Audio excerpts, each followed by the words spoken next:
In this video, you'll understand why responsibility has been feeling so heavy and what it actually means when you don't yet have the capacity to hold your life.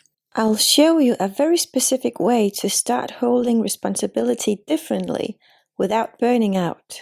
You don't actually want more control over your life because every time you try to control things, you get exhausted. It feels like pressure, like something you have to hold together. And if you've been feeling that, it's not because you're doing life wrong. It's because you're trying to carry more than your system can currently hold. What you really want is to feel like your life is in your hands. But that feeling doesn't come from control.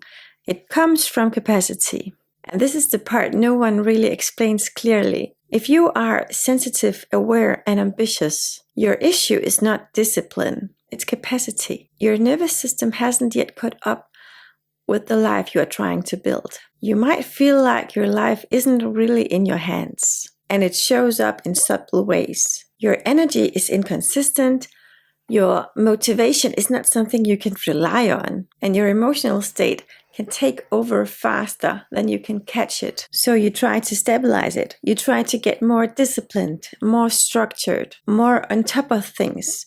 But it doesn't really hold, not in a lasting way. And over time, you start to interpret that as a personal flaw, like something about you just can't stay in control. But that's not actually what's happening. Because control is about forcing. I need to fix this, handle this, make this work. Responsibility is different. It sounds more like, okay, this is here.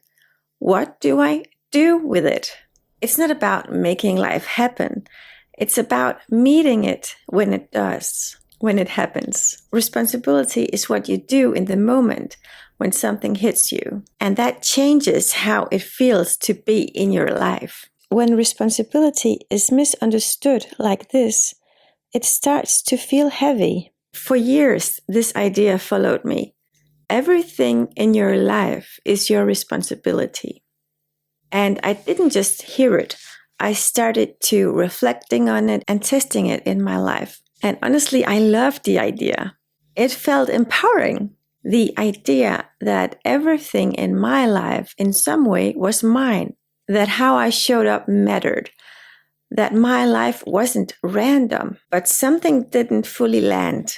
Because even though I could understand it, I still didn't feel like my life was in my hands. And that's where it started becoming interesting, because the problem wasn't the idea. It was that my system didn't yet have the capacity to actually live it. You might recognize this shift responsibility turns into, this is my fault. I should be able to handle this. Why can't I just deal with it? And instead of feeling grounded, you start to turning against yourself. That's not responsibility. That's self-blame. What I've come to understand now is this. Responsibility is not about controlling what comes into your life. It's about how you meet what comes. And just as importantly, knowing what is not yours to force. And there's another layer to this. When something shows up in your life, an emotion, a pattern, a situation, there is a reason it's there, not because you caused it in a simple way, but because in some way it lives in your system and it's ready to be met. This is what makes responsibility feel heavy, when you are not dealing with what's in your system and trying to hold it without capacity.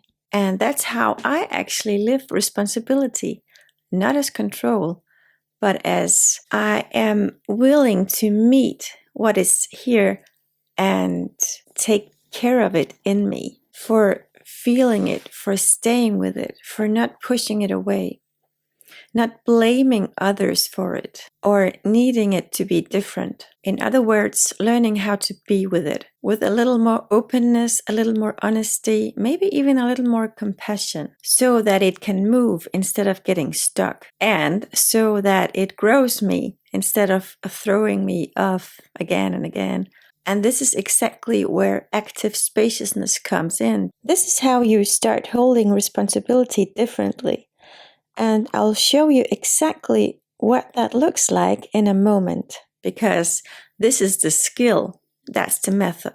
Not by fixing things immediately, but by building the capacity to stay with them. And sometimes responsibility doesn't look like holding on. It looks like letting go. And this became very real for me at some point when I was studying to become a naturopath. On paper, it made sense. It fit into my interest in holism. It looked like something I should complete, and I could have continued.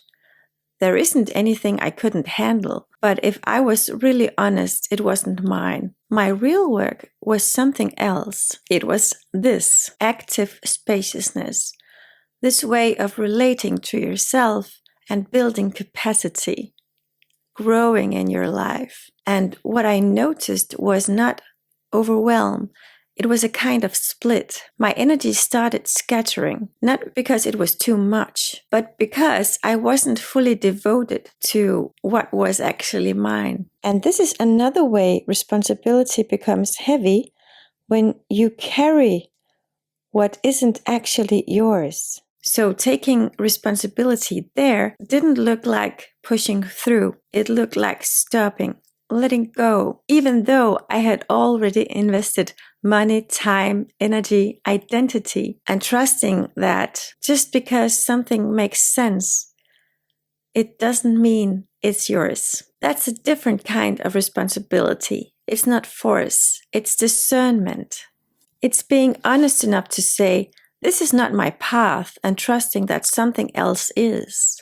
And this is often the part we skip, because you can't take responsibility for something that you don't have the capacity to hold. That's where everything breaks and starts falling apart. So instead of asking, why can't I just get it together? A more honest question is, do I actually have the capacity right now to meet what I am asking from myself? This is what I call active spaciousness, and this is not soft. It's not passive. It's not avoidance. It's the ability to pause, notice, stay with what's here without immediately trying to escape it or override it. Instead of, I should be more disciplined, responsibility sounds like, I can feel that I am pushing past my limit right now. What would support me instead of abandoning me? That's responsibility in real time. Responsibility is not blame, and if it feels like blame,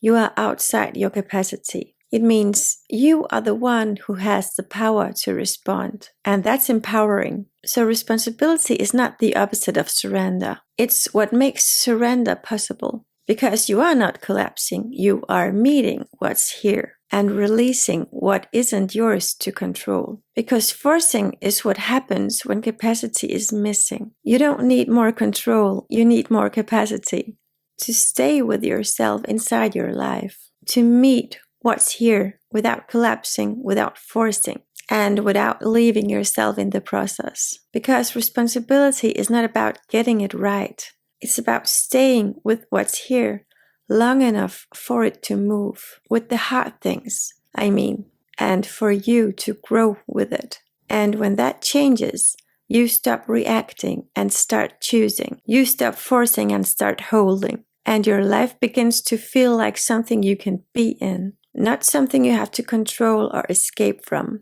If you want to go deeper into this work, I've created something for you.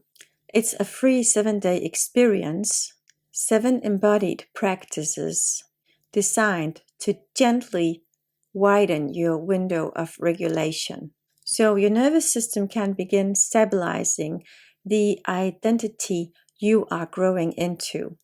I'll see you in the next video.